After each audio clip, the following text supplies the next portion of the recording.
Test check. Microphone.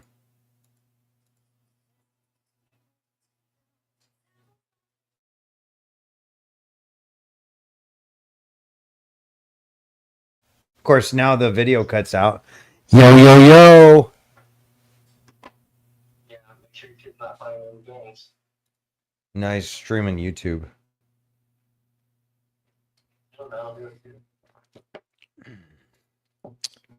Test check. Microphone check. Hello. Can you hear me? Woo! Sprout's saying it's working. I love it. So let's get right into it because I've just wasted so much of y'all's time. Sprout, I really appreciate you hanging out here, buddy. You're the best. And congratulations on the new Ninja Saw. That's what I called it anyways. I used to have like a leg strap. It like went around my leg and it's just right there. It's like quick draw action.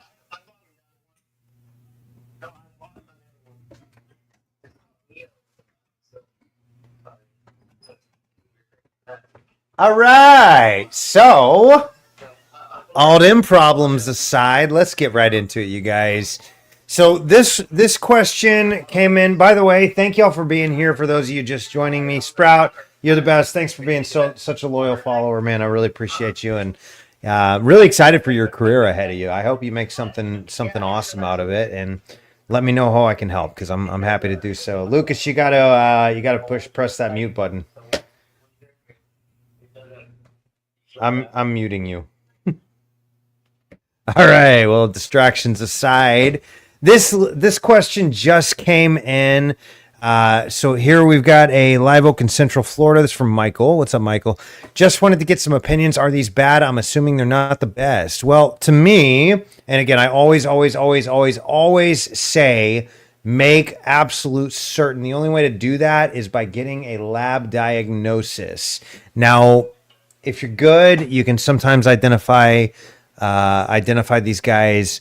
Yep, that's exactly what I was thinking. Is you can often identify them just by looking at it. Armillaria that is one of those that it's not great, especially in Central Florida. I think you said, yeah, Central Florida. You've probably got a sandy soil, but they probably amended that soil to make it work better for the house. It looks like maybe a brand new house in the background there. Correct me if I'm wrong there, Michael, but yeah, it looks like Armillaria SPP is what I'm thinking as well. But definitely get that lab diagnosis and confirm it. Here's the problem with Armillaria. It is a wood decay fungus. It does degrade it consumes the cellulose and the lignins of the tree. And so what that's going to do is that's going to destroy everything that makes the tree strong structurally.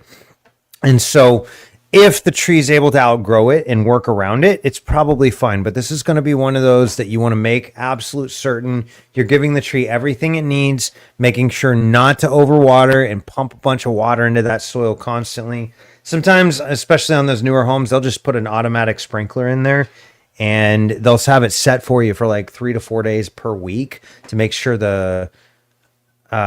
yes. Oh, that's a great point, Sprout. We'll get to that email. Thank you for reminding me, bro. But anyways, Michael, that you want to make sure you're not overwatering. Keep the watering to no more than 2 days per week. That way your soil's able to dry out and you're able to, that's going to suppress those fungal pathogens. Another couple of options, if it is Armillaria, because it is a Basidiomycete or a wood decay fungus, is you want to have that inspected at least once per year, especially during hurricane season, because you've got opposite the house is where that damage is being done. So think of like a tree sitting like this, Michael. Oops, hold on. Let me go straight to the drawing board for this one. So let's say you've got a tree. Here's your house. Here's the tree. Here's the fence or whatever. It looks like that. And here's those mushrooms are on this side right over here. Well, if the wind blows from this direction, that's going to greatly diminish the trees. Where's the microphone, y'all? That's crazy.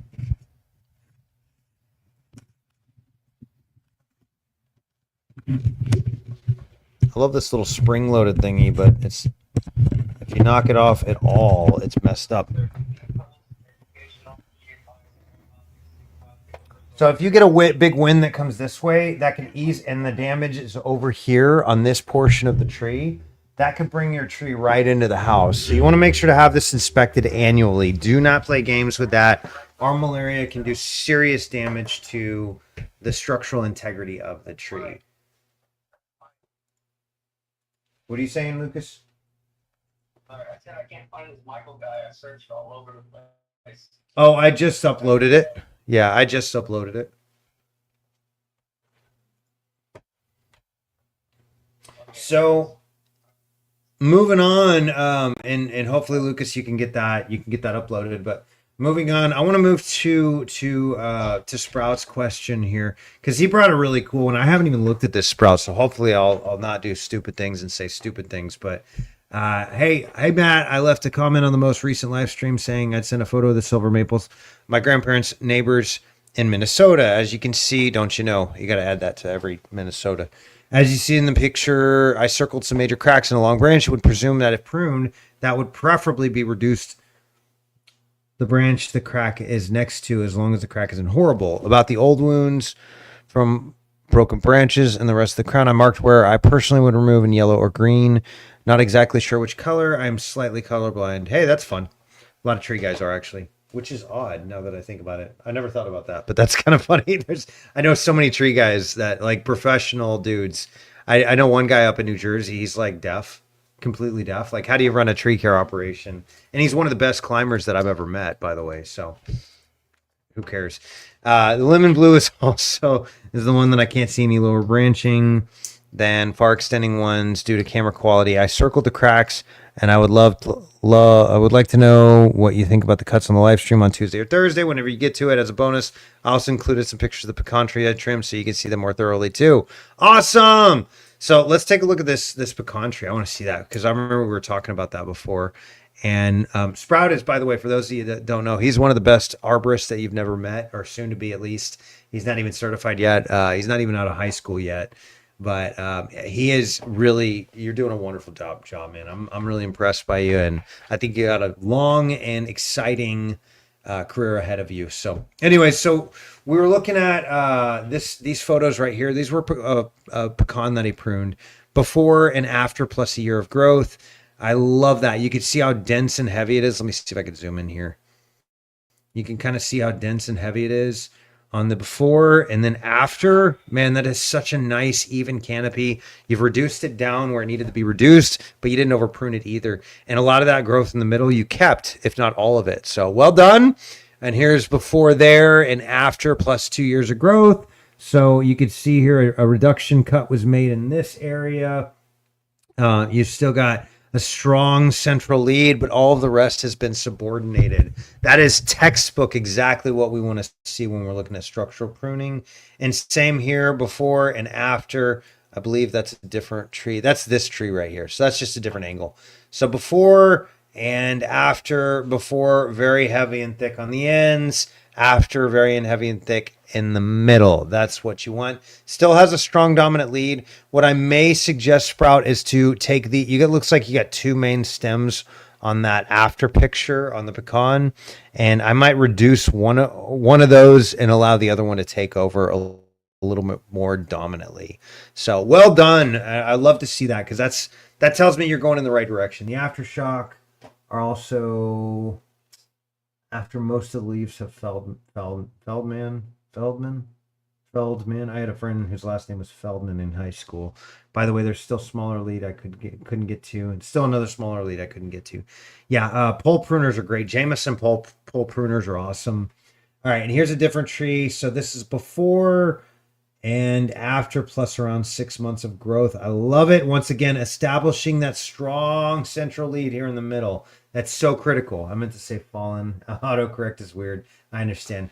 After the leaves have fallen. The aftershock are also after pictures, maybe, are also after most of the leaves have fallen. Well, and that's going to give us a different perspective, of course. But this is just textbook, y'all. Anytime you're trying to establish a new tree in a new location, very important.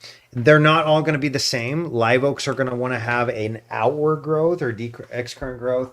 But you still want to establish one primary dominant lead that grows up and outcompetes everything else that, and again, different species are going to have different natural genetic tendencies to grow that way.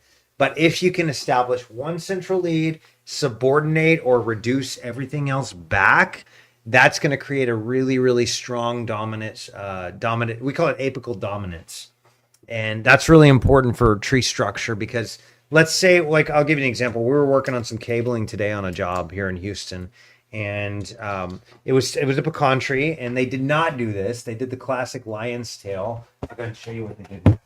They did the classic lion's tail prune. I keep forgetting my microphone's over here. Let me turn this way for you. There we go. All right, so classic lion's tail prune. Tree goes up, and then it branches into two primaries, and there's a big crack that forms right along there. And you could just see it kind of, not see it splitting, but you could see it potentially futurally, that's a word, right? Futurally splitting. And so what we did was and unfortunately there wasn't a lot of brush up in the tops to reduce back to, because they had pruned all this stuff up here that hacked, chopped, and sliced all those little sprouts. And so we had nothing to grow back to.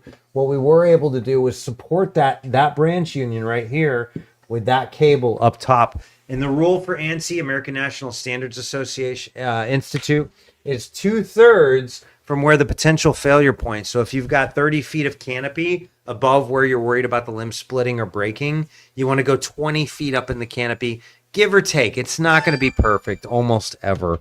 Sorry. There we go. Turn that off. But Sprout, well done, man. I'm really impressed with your skills. You're really coming along as an arborist, and that's exactly what we're looking for. Could you prune back far enough so that it stimulates lower water sprouts? Yes, you can actually, and we do that a lot. I will combine that with a biostimulant type treatment where you're feeding a lot of the beneficial microbes that are going to pump energy, pump nitrogen. They're gonna pull nitrogen out of the air, mix it with hydrogen, so you get ammonium and NH3. And basically pump that right where it's put. And so the tree is going to take that up and it's going to use those towards stimulating new growth. So whenever we're dealing with a super stressed tree that's been lion's tailed for decades or years or whatever, often we will reduce some of the height. That's going to stimulate growth in the middle down where we want it. And we'll add on to just by giving the tree extra resources and feeding those microbes. There's about a 30-year-old study that I looked at, and I've never seen anybody else do anything, but they proved that the same beneficial nitrogen-fixing bacteria was in the upper above-ground plant portions of the tree that are in the soil. A lot of those actinomycetes and Pseudomonas bacteria, bacillus, and things like that are actually up in the canopy along with down in soil. So really important whenever you're trying to get more growth, stimulate those microbes. That's going to go a long ways. But anyways, yes, great question. Could you prune back far enough so that it stimulates lower water sprouts? Absolutely. Absolutely. So anyways, let me get to your real question here, Sprout. My bad. Let's see. Where's my picture here? Okay, so be reduced the branch the crack is next to, as long as the crack isn't horrible. Okay, so let me see. Slightly, the lemon blue is the one I can't see any lower branching than far extending ones due to the camera quality. That's I totally get it. Yeah, you're you and me both, bro. Okay, so yes, that red circle is exactly what I see. That would be, and you can almost see there's kind of some torsion fracturing in there where the limb's been moving and shaking in the wind. It's probably twisting due to those two branches right there. Very common with trees when you have a long leggy limb and you've got like kind of two angles there. A lot of times if I'm doing a crane removal, I'll use 1, 2, and 3 tie-in points to stabilize that so it doesn't rock and forth. But same principle. Because of that, it's also probably shifting in the wind this way-ish. There we go. Highlight the branch that would be taken off. They look like big cuts at first, but I tried to highlight the branches that would be taken off. Highlighting in green, I think, is what you're getting at, right? Right, Marty? Right, Sprout. So yeah, that one, what I would do, and let me just go ahead and I'm gonna save this. I'll draw a picture for you. Hello.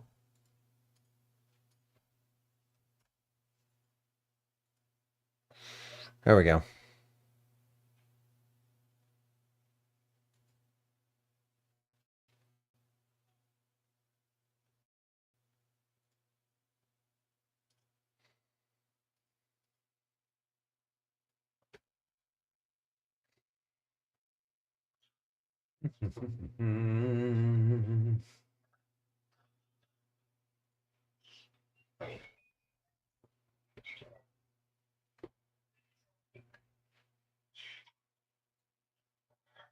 Okay, so here's where I would prune that tree, Marty. Is I would go.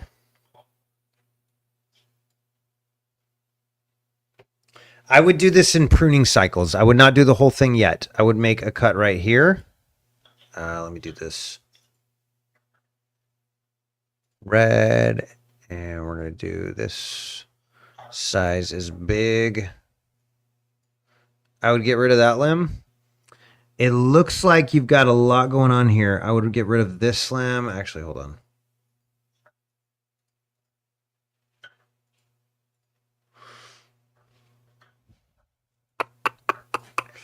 All right, so if you see here, you've got a couple of different branch unions here.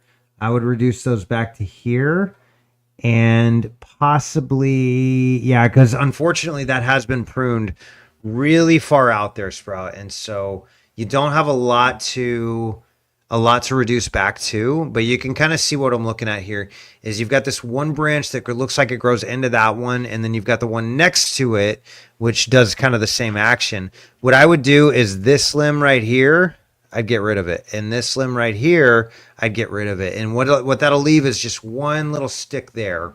That's going to be your first cut. All right. So that's year one. Your second pruning, okay, so now you're left with a lot less. Your second pruning wound, you want to leave all of this, right?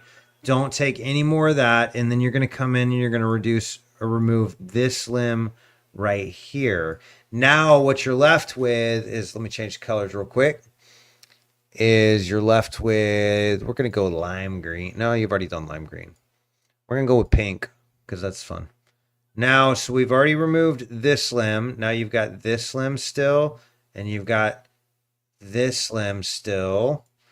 And then all of that branch is still connected, right? And then the last year, now you can start removing that back to. So this is a 3-year pruning plan is what we're talking about. So that last year, you're going to remove the whole thing. And if that's the desire. But the light used to be very far away because of huge willow trees, which have since fallen. Yeah, so that's going to mess up the structure on it too. Whenever big trees like that fall suddenly, sometimes that'll change the physics in the tree and how it responds. And so, unfortunately, that can mean like disaster if you have lots of trees surrounding this tree before. Now, all of a sudden, a lot of them go away because of some sort of disease comes in and wipes out the willows. And you've got a tree that's not used to being open and exposed to the elements that now is. And it takes time for that tree as it's moving and growing that reaction wood, growing those tree muscles, if you will, to really get to a good place where it can support itself structurally. So you're going to have to help it out. Now, you may just get through pruning year one, get to the next year and everything's copacetic. Don't have to do any more pruning. But if you want to get rid of that limb entirely, I would do it in a 3-year pruning cycle. A little bit now, a little bit later, and then finally make that big cut. That's going to set up the tree for success later on. And it's always best if you can leave it, just leave the whole stinking thing. That's better. But you do have a structurally weak tree. You could see, it looks like maybe a sugar maple. You could see kind of some just really stress fractures along that. Those are torsion fractures. So real common, but I think that's going to be your best bet. Hopefully, did that answer your question, Sprout? Let me know. I hope that answers your question because that was fun. That was fun. So, anyways, so we've talked about Michael's tree. We talked about Sprout's tree. You know one thing I really love about winter is things kind of tend to slow down a little bit. We get to a place. What about the other cuts? Oh, my bad. Yes, details, right? Oh, just FYI, Matt, I posted that public safety alert one. Oh, sweet. Yeah, we've got Lucas just posted a public safety alert. The public or maybe that's a big question. What about the other questions? I circled the cracks, and I would also like to know what you think about the cuts in the live stream on Tuesday. Okay, so correct me if I'm wrong. The neon green that I've pruned that would preferably reduce the branches the crack is next to, as long as the crack isn't horrible. About the old wounds from broken branches and the rest of the crown, I marked where I personally would remove in green or yellow. That's what I needed to know, Sprout. Okay, so no, you're okay, dude. You're okay. You've been a great follower, and man, I'm happy to do it. Okay, so what I think you're saying is, I wouldn't make that final cut. If you do plan on leaving that one, I kind of love that, Sprout, actually. I was thinking about the lines of retrenchment. Yeah, I would not remove all of those completely. What I would go much smaller. So let's go back to our paint canvas here. Oops. Okay, so let me give you a for example. So on this one, instead of making those big cuts, Sprout, let me just go ahead and blow it up. What I might do is remove this limb. I might come in here and remove this limb. Oh, that's terrible. I need a smaller paintbrush too. I would remove this limb. I might remove this limb. If that's coming from there, maybe that one. I would not remove those all in one unless the tree is really a structural hazard. I think you're going a little heavy on that, Sprout. I really do. The smaller the cuts you make, I think the better. In general, that's a general principle across the board. In fact, there's a new course in arboriculture that we're calling Prescription Pruning Qualified. And essentially what we do as arborists is we want to go through and prescribe what size limbs need to be cut. The neighbors are worried about large branches coming off, and there's a lot of decay lower in the trunk. Yeah, if there's a lot of decay, maybe you're right. Maybe you need to go a little heavier. Oh, shoot, that's wild.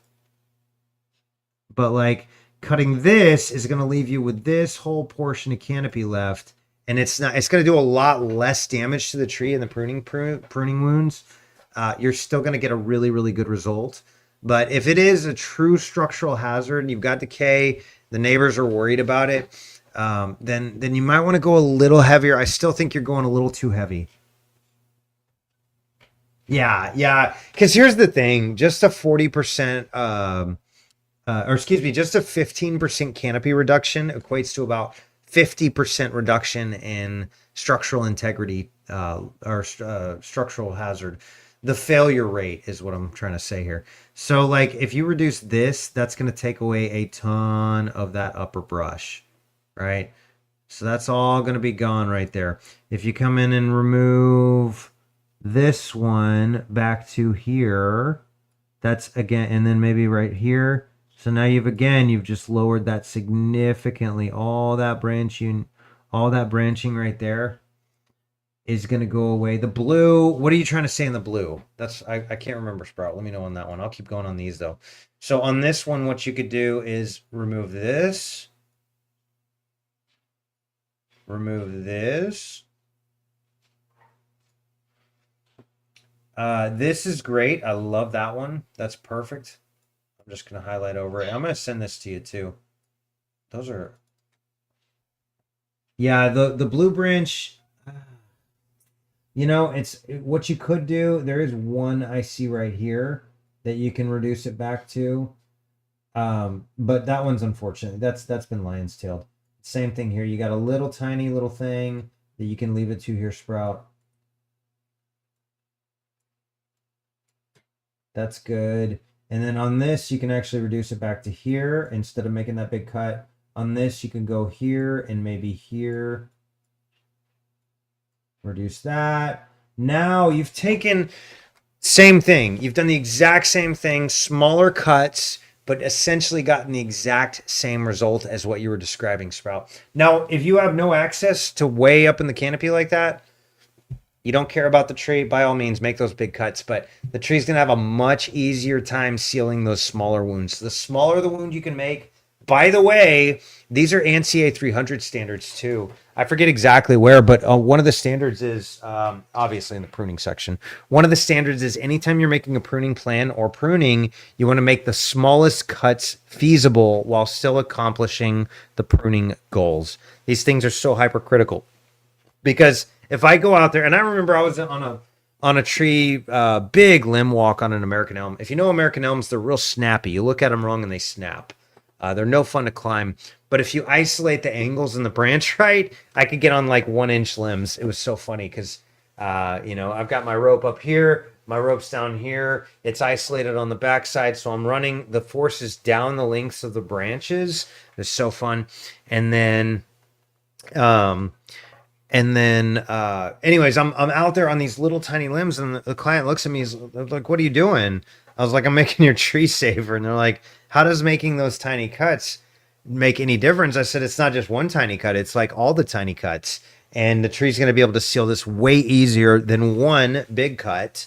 And not only that, but you're actually having a bigger impact on it. The one cut that he wanted to make was going to remove a huge lead that would over the house. That's great. But if I can make the whole tree safer in general and stunt that and reduce that back on those 1 or 2 inch limb cuts, that's going to be so much better for the tree. So anyways, I hope that answers your question, dude. I got to move on, but that I'm gonna save this, and where is it? File, save as. We're gonna save this right onto my download section, Sprouts tree.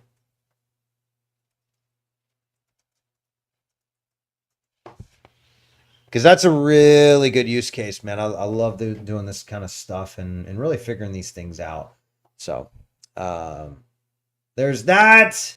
Hope that helps, bro. That's that. If I were doing this, that is exactly what I would do. I would either get a man lift at this point, or I just climb way out on the very ends of those branches, making sure I come home at the end of the day and out to the hospital or the morgue or something.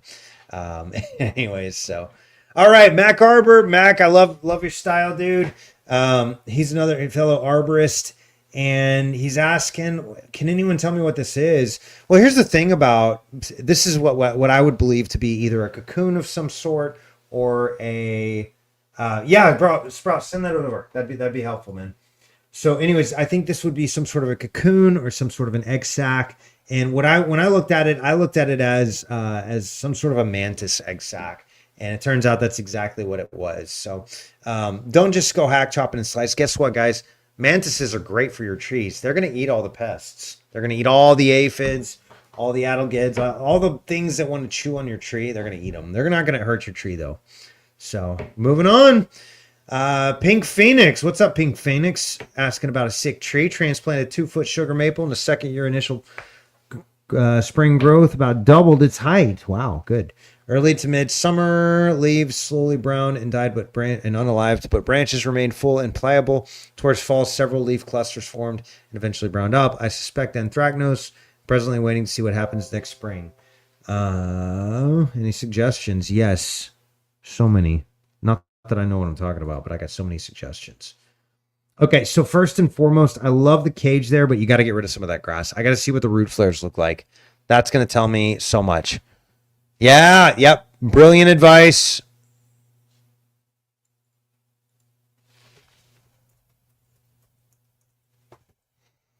I agree with Matt. Also avoid lawn chemicals and expose the buttress roots.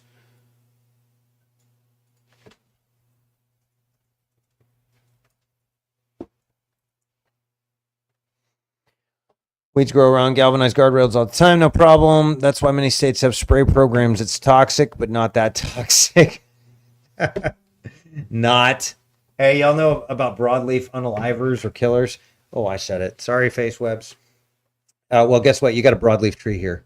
What did we say that was? Maple? Sugar maple. Oh, fun. Nope, weeds grow around galvanized guardrails all the time. It's not growing around them, it's growing in it. That's the problem. It's that galvanized fence. I bet that's galvanized metal is extremely toxic.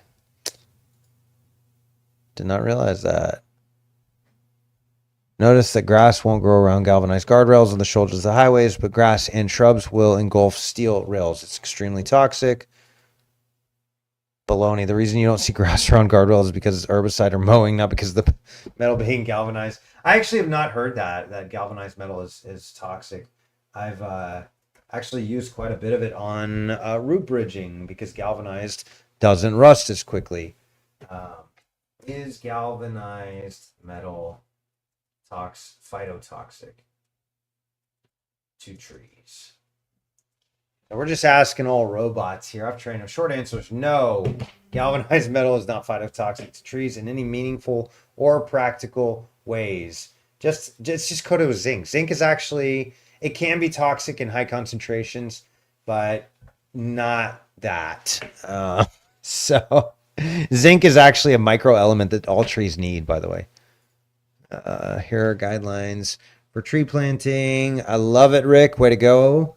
Gently pack backfill using water to settle soil around the root ball. Trunk flare. Keep mulch 1 to 2 inches back from the trunk. Very good. 2 to 4 inches layer of mulch. I would actually say 1 to 2 inch layer of mulch. I would not do 2 to 4.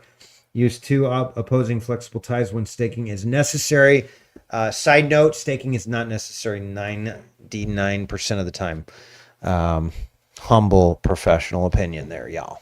Is there any ISA guidelines for planting bald and burlap trees? Yeah, don't plant them. I don't like bald and burlap trees. They're okay because you keep the structural roots, but the same principle as above. It does get a little tricky because the harvesters often pile soil on and above the root flare. That's true. ISA recommends removing the cage and the burlap. That's true. A few more content.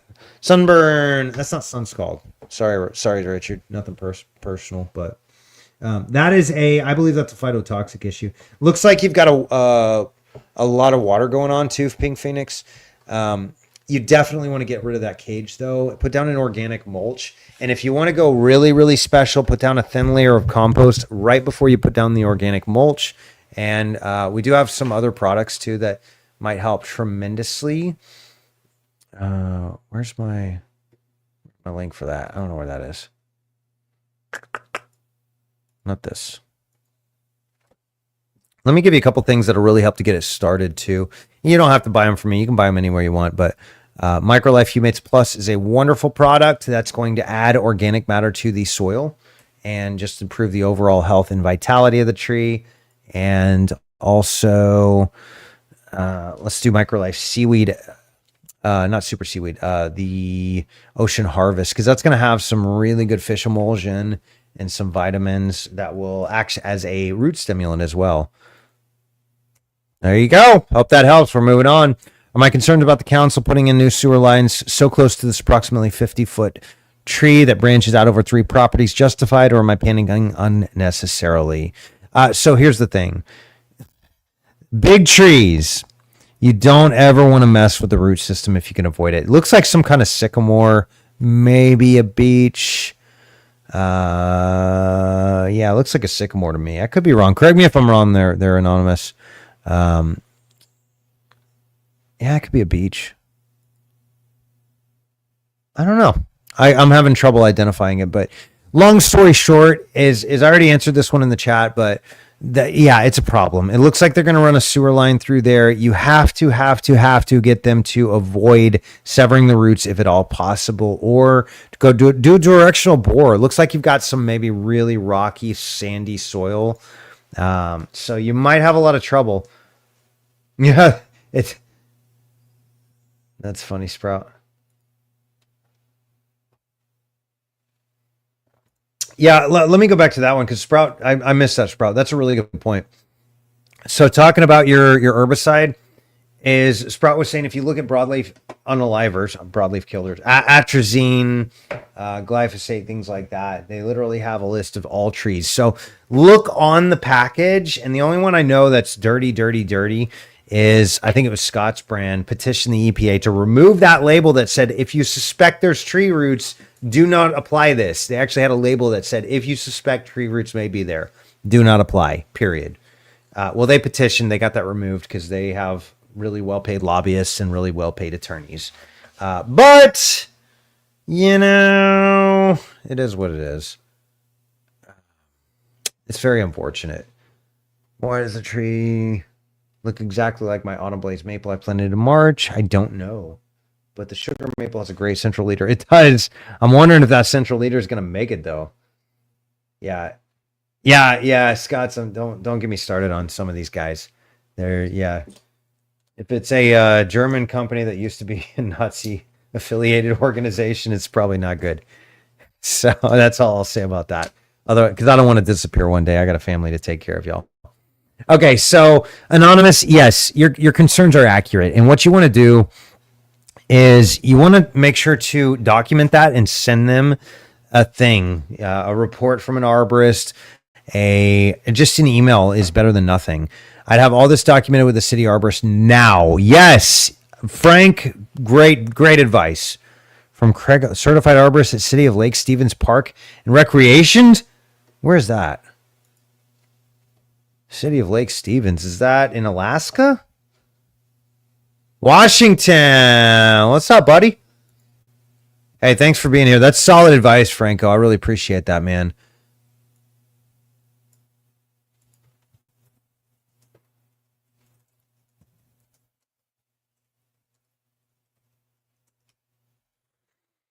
All right, so the other trees are being removed. I kind of guessed that, but not the large one. Between 26 and 49 trees will be removed altogether. Whoa, that's a lot of trees.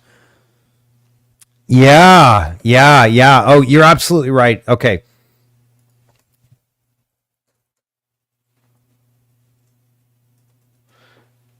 Anytime you change the dynamics of the forest or of the, let's call it the canopy in general. But yeah, it might be scheduled for removal. Anytime you make big changes to the overall canopy, that's going to really have an impact of whatever remains. And so you want to make sure to get that looked at because, yes, you're absolutely spot on. Changing those things that quickly can indeed, along with severing roots, you just really set that tree up to be just falling over in the next minor storm. Doesn't even have to be a big serious storm. Those little details combined with the right gust of wind in the right direction, that can knock your tree over and cause it to come crashing down and destroy all y'all's houses. So please, for the love of everything, do not let them do that. Now I will say this, Linda, I'm happy to help you. We can get on a digital arborist consultation and we can take a look at it, and I can actually write the report from afar, and we can just tell them straight up, like, this is a big concern, and I'd love to help you do that. I'll knock a little off the top of it too, because I know you're probably like, you're already losing all your trees. You don't need to lose any more money. So hope that helps. But yeah, let me know if we can help. Love to help if we can. Hi, what is the best planting method and mix for planting Japanese cherry tree, depth soil, etc.? Okay, I got a video for you. What was that? Garden and grounds care for you. I love it. Thanks for being here. I got a video for you. This is good. Somewhere. Yeah, that's absolutely true, Sprout. So if you're not documenting it, then they don't know. And so if you do document it and they choose to do it anyways and not take any precautionary measures, you can actually have a court case in your favor later on down the road. Can, not will. Can. So that's yeah, is what it is. Okay. So this is called How to Plant a Tree So It Doesn't Unalive.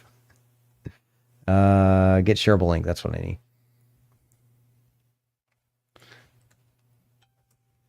The answer is it depends. What you don't want to do is change the soil a lot.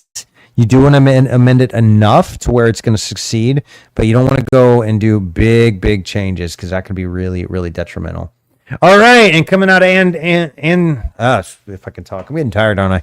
Andrew Priestley, NPR, not NPR. That's not national. That's Minnesota Public Radio, maybe. I don't know. Massachusetts, McKinney. I don't know. University of Massachusetts, U of M. Okay. U of M? University of Michigan. I think it's Michigan. Research finds potential for natural fungi to help control emerald ash borer. You know what? I have not looked at this, but I really love that.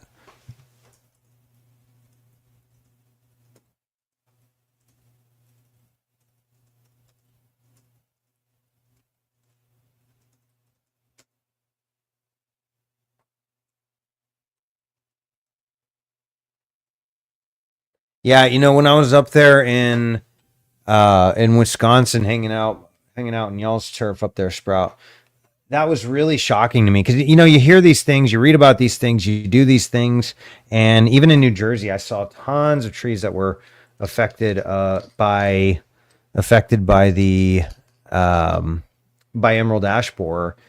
It was terrible. But then driving up there and seeing whole forests are gone, that really kind of gave it new life to me, in my mind at least. And it was like, wow, this is a really, really, really big problem. So, anyways, yeah, I love the fact that there's guys out there doing guys and gals out there doing research and trying to figure this stuff out. And I've always believed God made all of creation, so naturally He made all of creation with checks and balances, so that certain things don't get out of control. Certain things can come in and take over those that are getting out of control. Predators, prey, etc. And the predators often have predators as well. So there's a lot of beauty that can be found in nature. Fungus, by the way, is a lot of how we operate. That's a lot of how the forest operates. Bacteria, microbes. That is essentially what makes our world work. Without bacteria, if we had zero bacteria on this planet, you and I would not be alive. When I started learning to identify trees, I could point at a unalive tree and say, that's an ash. And usually I was right. That's right, because that all happened within your generation, dude. That really, entomologists did not even find emerald ash borer until 2002. Now, genetic and circumstantial evidence kind of tells us that it's probably been here since the late 90s. And I'll be honest, they were saying in 2016, they were saying, well, it's not in Texas, it's not in Texas, it's not in Texas. We were seeing the exact symptoms and D-shaped exit wounds on ash trees in North Texas and Dallas area. A year later, they found them in West Texas. So, East Texas. Sprout, thanks for hanging with us, buddy. Always a pleasure to see you here, and hopefully that answered your question. Send me those unedited pictures of that maple, and I'll mark it up and send it back to you, and hopefully that'll be a good pruning plan. But glad to have you with us, buddy. We'll see you next time. All right, Lynn Webb Roberts asks, I have a question. We live in Peoria, Arizona. Have a good night. You too, buddy. I'll see you, man. It's northwest from Phoenix. We planted a desert mountain laurel tree. This is a bush made into a tree. Is there a specific way to cut the branches to make it a tree? Yes. Slowly but surely. I need to do a whole video series on this, and maybe do it like over multiple years. We kind of document the progress of how to train a bush into a tree. So a good example here locally is Vitex, or Texas lilac tree, or chaste tree is another term for it if you're on the East Coast. And Texas lilac, it's a great tree. We love them here in Texas. They do really well. They require very, very little effort, but they tend to be a short, squatty bush, and they're beautiful like that. I actually did some photos in a docu-series on Texas lilac and explain what are the benefits of it. They're great pollinator attractors. Bees love them, and that's a beautiful thing. That's very good for everything. So they're great trees, but they tend to be bushy. Some people want them to be tree-y, tree-ish. And I've got clients that have 25-foot tall Texas lilac or Vitex trees. I've got Texas mountain laurels that I take care of that are some 22 feet tall, give or take, 20 foot wide. And so, yeah, laurels are great plants. And I even said on here, Texas mountain laurel is one of my favorites here locally. You can. What I would not do, and I know she planted, where is that? I know she gave me a picture. Where's your picture, Lynn? Not that one. Why does it do that? It just jumps up like crazy. Yeah, slow growing tree. Yes, it is. Very, very tall, or very, very slow growing. So, Tough Sustainable Cities, thanks so much, as always, for your input. Love it, dude. And or dudette. You're absolutely right. Very slow grower. So don't do big cuts very quickly. Be patient, Lynn. That's the key with that desert laurel, is you want to be very patient. But essentially what I would do, let me see, Lynn's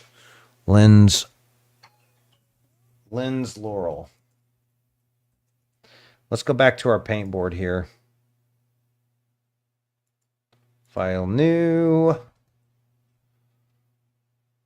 File insert. I don't know how to do that. What I do know how to do is this.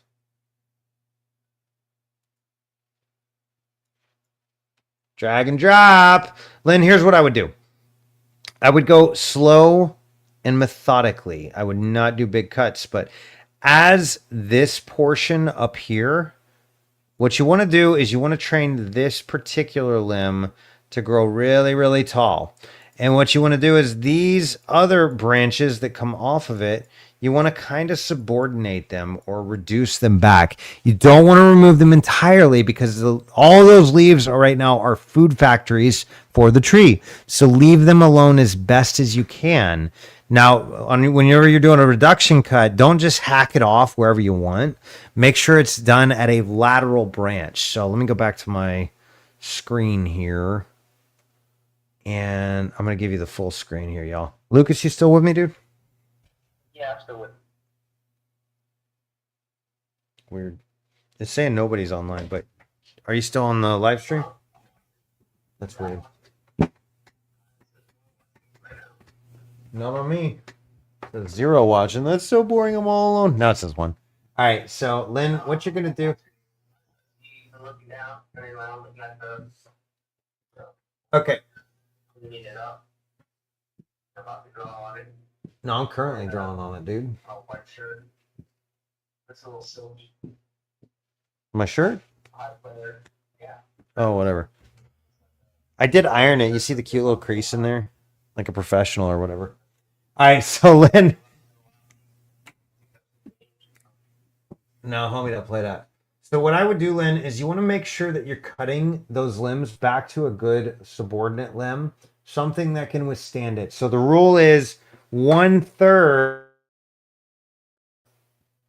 So you want this branch that you're leaving to be 1/3 the diameter of the branch that you're cutting.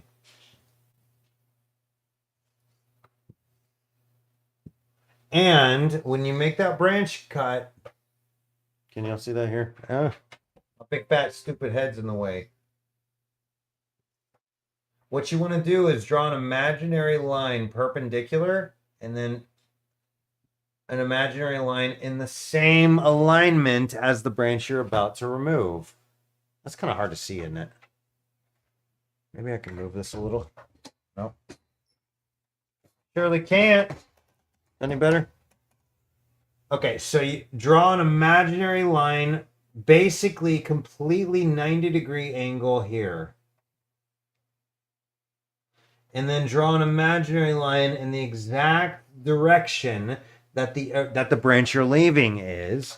And then you want to cut that in half. So right here is approximately where you want to make your cut. Now, don't just cut it there. If they're bigger branches, you want to do that 3-step method that we've all heard about. 1, 2, and then 3. But that kind of gives you a general overview and idea. Is you don't want to do this like just hack it anywhere. Don't just top it because that's bad. You don't want to cut it here. You don't want to cut it here. That's bad. Find that good branch union that you can leave, and that's going to become the new dominant lead. That will actually stunt the growth on everything that you've done, and it'll force, essentially, it'll train this limb, this dominant lead, to grow up. And so that's what you want. If you're trying to train that bush into a shrub, do that. But wait, let it get established. Don't do it today. Don't do it tomorrow. Don't do it this winter. Plant it in May 2025. Let's target December of 2026. So that'll give it a good solid 1.5 years in the ground. That'll give it time for those roots to get established. I know you don't have a winter in the sense that we do. I see the palms in the background, but you still want to do that. Let the tree go somewhat dormant. Obviously, mountain laurels, any type of laurel is going to hang on to its leaves over the winter. So I hope that helps, Lynn. You've got a beautiful little tree there. I love those laurels. They're very slow growers, but they will last for generations if you let them. All right, so that's all I got on that one. Let me go ahead and save this as Lynn's laurel paint.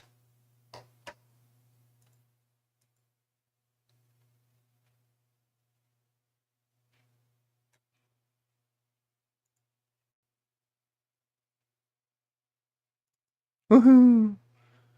There you go, Len. Hope that helps. And keep on keeping on. Beautiful little tree. Make sure you don't overwater it. Those guys are real sensitive to having too much water on them. So we are moving on, guys. Can water on leaves cause this phenomenon? The bottom leaves on this tree get very wet every time the sprinklers are on. What would cause the browning of the leaves? Thanks in advance.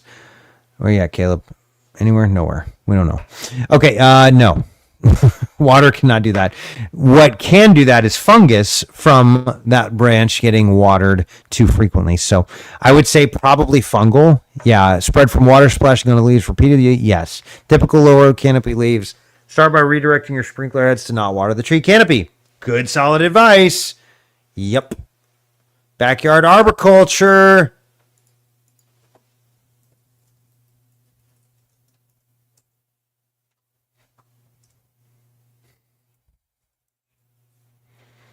Or, yeah, you can call an arborist in your area, or you can just click on this link and find your local ag extension. That works too.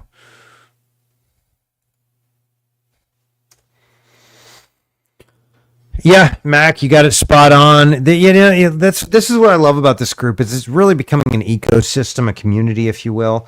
And I don't have to answer all y'all's questions. Sometimes you're getting some really, really good, solid advice. We also get some nuts out there that are giving some terrible advice. Tree nuts, of course. Water can damage leaves if there are high salt in the water. Hey, that's something I didn't think about. Matt, way to go, dude. I like it, man. I like it. Thanks for being here, bro.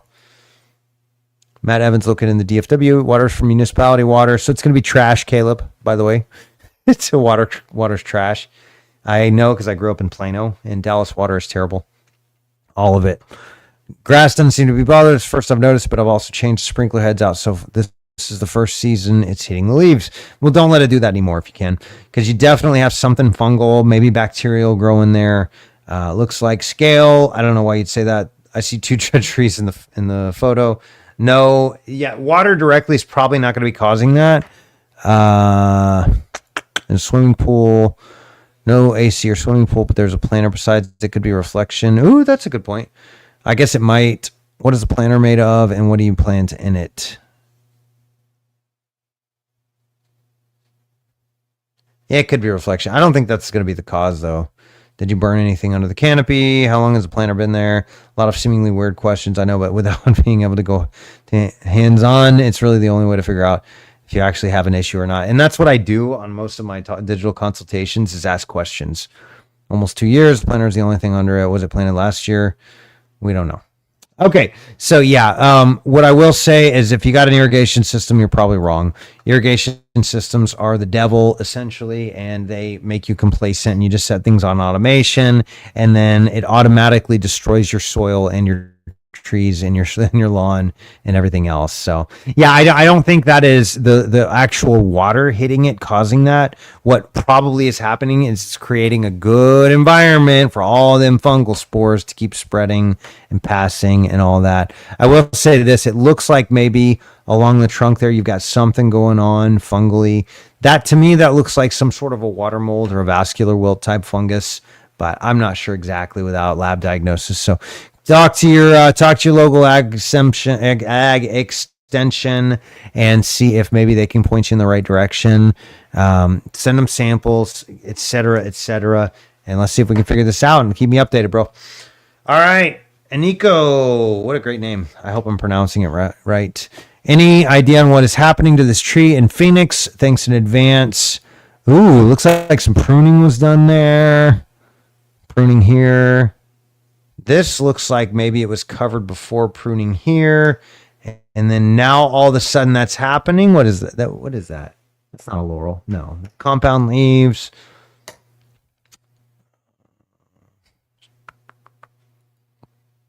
What is that? I don't know. I don't know what that is. That to me looks like sun scald, honestly. I don't think there's anything fungal or pest that's attacking it that I can tell. But it does look like you just pruned it recently, maybe here and here and here, and that would have left this exposed, especially in freaking Phoenix. Yo, it's hot.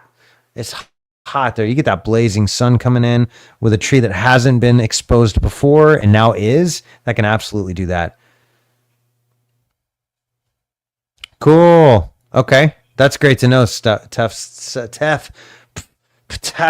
Sustainable cities. I love your style, man. Looks like Sun Scald. I kind of agree. I think maybe that's at least the initial things going on. Thanks. Is that dangerous? What if anything should be done? Give it extra resources. I would not say a high. I wouldn't say that high of potassium. I would say higher phosphorus and potassium is going to help with the compartmentalization process, but definitely leaving that phosphorus though. Sunburn, is it just on that lead? Is the golden rain tree just lacking water? No, I don't think it's golden rain tree. Same. That is not the same 410. No, those are borers. How do I reply? Did some jerk turn off the comments on this post?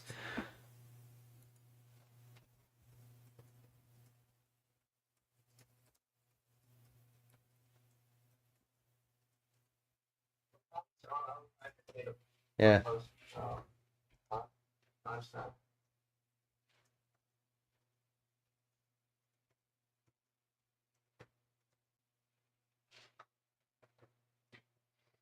Yeah, I'm gonna second the Sun Scald. Oops, not that.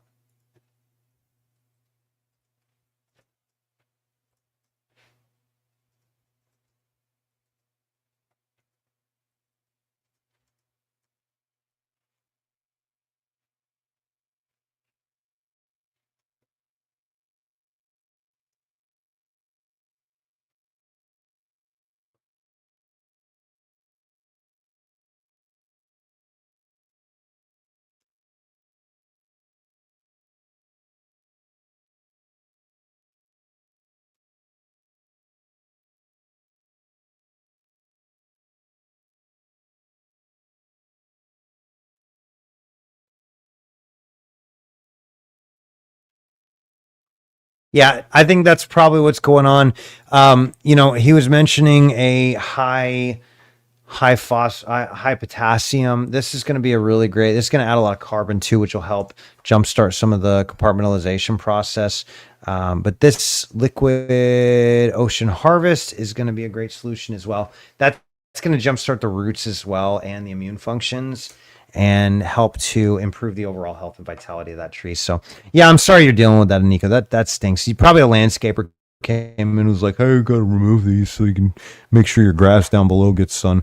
That's not good. But anywho, oh wow, look at this. So let's do maybe one or two more, and we're gonna call it for the night, you guys. I got to get on to some family activities later on.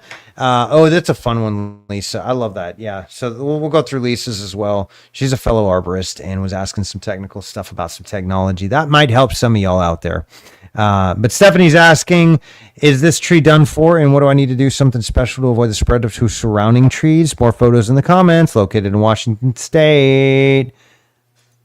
But you didn't put your photos there. Tricaptum biforme. I don't know that one actually very well. I know of it. I just don't know it because we don't deal with it here in Texas. It's a fungus that will only grow on dead / decaying wood, but it can spread to other trees through roots or soil, so no worries for your fruit trees. Oh, okay. So it's probably okay. Now, if you really want to know for an absolute fact, there was Stephanie. Sorry. Then make sure to reach out to the Washington local agriculture extension. They're going to point you in the right direction. Send them a sample of that and just see what they say. It couldn't hurt, So, and then, yeah, but it sounds like it's what's called an ascomite, which is those are the ones that are only going to attack the non-living pieces of tree. And so those are going to be your sticks and debris and twigs that fell from during the winter season. Those are going to be your, dead trees that have already fallen and are being eaten up by fungus, et cetera, et cetera. So hope that helps, Stephanie. We are moving on. Lisa Dulce was asking, wondering if anyone can recommend a tree mapping software for tree inventories. I know all of them have advantages and disadvantages, which is very true. I'm looking for something to add to a plant care company, mainly to use for community tree inventories. Ideally, I would like to find one to compile any data about treatments done and possible future treatments, etc. I'm looking for someone that has used this software for this, what features they like, what they don't. And I love that because this is a really great question. Oh, look at me. I'm an all-star contributor. Finally, I made it, you guys. That's fun. I didn't even know that. Group expert in trees, I guess. I think that's self-proclaimed, though. Can I really claim that if I own the group? Anyways, yes, I've been using Tree Plotter from Planet Geo for a couple years now. Have I not followed them? Oh, whatever. For a couple years now and absolutely love it. They give you the ability to export shape files as well, so it's great for implementing into CAD drawings, not cat. Don't draw cats and send it to the city officials. That's not good. CAD drawings for designers and architects, etc. I really love that program. I'm a big fan. They have been great on the yeah. David Tree makes a really top notch one too. But personally I like the Tree Plotter one because it's kind of a small up and coming company. What was really interesting to me is when I went to the ASCA conference a couple years ago, I found that about 60% of the consultants out there use Tree Plotter. So it's a really great program. Even if you're not using it for tree inventories and you're using it more for management purposes, it still has some really great features. So hopefully you got some awesome answers. Single ops, I don't recommend. That's very, very basic. I think it can be used for that. I've used this software for tree inventory. Yeah, I don't think it's designed for that. Yeah, okay. Yes, that's absolutely right. The only issue I have with single ops is it's not designed for tree companies. It's not designed for tree inventories. It's designed for service companies in general. And so that's not going to be a good one for you in terms of actually doing real tree inventories. You're not going to be able to export CAD files or shape files, if you will. Josh, what's up, buddy? Yep. I love Tree Plotter. I really do. It's a great program. Arbornote and Arbostar. I don't think it's Arbor. I think it's Arbostar. Is actually a really great program also, but it's not great. It's not good for like inventory management. You're not going to have shape files that you can export that can be plugged into any CAD drawing. It's only going to strictly be for management purposes. So if what you're doing is more production tree care, like normal day-to-day operations, pruning, plant health care, removals, etc. That's a great program. Arbostar is a wonderful program. I can get you connected, by the way, Lisa, if you want me to my rep. He's a great guy, but Sabi is his name. Sabi, that's right. But Tree Keeper is another really good one. I think that's the Davey one. I'm really looking for a based off of use.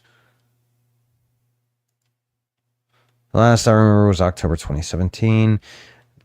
Years ago, iTree is okay.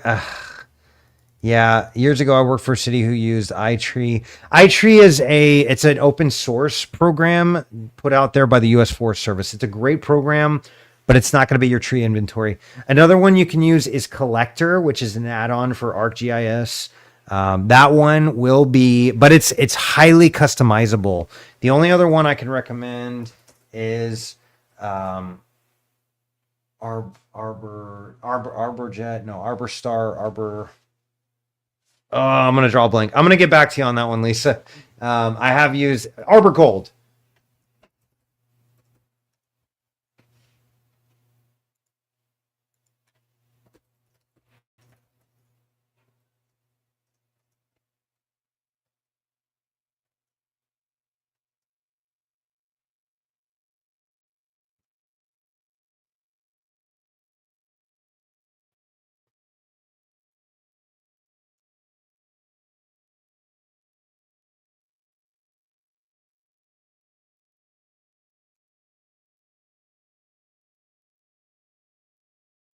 That's the only other thing I would recommend is Arbor Gold is a great program.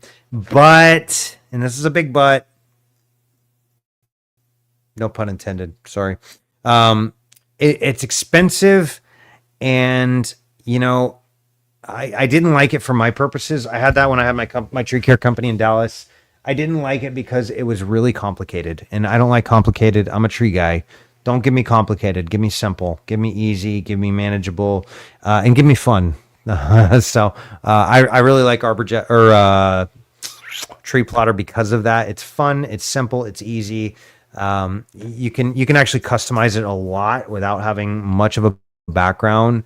You just got to tinker with it. But I hope that helps, Lisa. I hope you found the right program too. Like I said, if I can be of any other help or any other source, I'm happy to. And y'all, we're going to call it for the night. I really appreciate all of y'all being here. Thanks again for being a part of this group. We love you guys, and just so grateful to have you as a community that we can talk trees together, figure things out together. And we've got some great people in here. Again, some top-notch arborists and some really great questions being asked. Y'all, do me a favor. If you like this video, like it, that'll help us to push it out there a little bit more.